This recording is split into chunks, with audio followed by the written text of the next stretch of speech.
Have you gone fishing? Sa NBA playoff, marami ng mga teams ang na-eliminate who lose in a playoff series. Ang pabiro, kapag na-eliminate na sila, ang tawag doon, they have gone fishing. Mangingisda na sila. Magbabakasyon na sila kasi they lose in a playoff series. Wala na sila sa contention for the championship. Out na sila for the season. Sa John chapter 21 verses 1 to 19, sa verse 3, this is what we read. Simon Peter said to them, I am going fishing. They said to him, we also will come with you. So they went out and got into the boat, but that night they caught nothing. They have gone fishing. Bumalik yung mga disipulo sa dati nilang gawi, pangingisda. Sa mga komentaryo, sinasabi doon na ang pagbabalik ng mga disipulo sa pangingisda ay marahil bumabalik sila sa kanilang lumang buhay, sa dati nilang buhay. Kaya, bumalik sila sa pangingisda. They have gone fishing.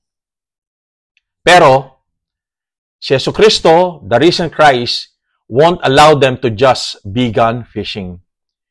He won't allow them to be out of contention in the game. He shows Himself to the disciples as the resurrected Lord and Savior. Pinakita Niya ang Kanyang power at ang Kanyang mercy. More than that, Jesus revives Peter. Jesus restores Peter. For 3 times, Jesus asked him, Simon, son of John, do you love me? Sabi ni Peter sa kanya, kay Jesus Christ, yes, Lord, you know that I love you. The reason Jesus won't allow Peter to just be gone fishing, to be out of contention, for Peter to stay in the game, for Peter to continue running the race, that Peter is not out of contention. Kaibigan, sa buhay natin, have you gone fishing? Bumalik ka na ba sa lumang buhay mo? Jesus never gives up on us. Jesus never gives up on you. And Jesus comes to us again and again. And He will call us again and again, just like what He did to Peter. Jesus will revive us.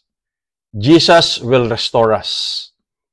And with Jesus Christ calling us again, empowering us again, giving us His mercy, His forgiveness, we are not out of contention with the risen Christ.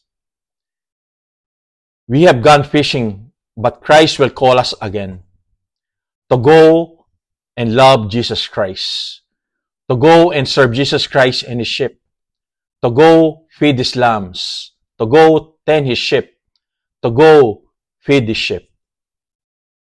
Have you gone fishing? Jesus Christ will call us back because we are not out of contention with the risen Christ. Amen. By the way, let's go Knicks.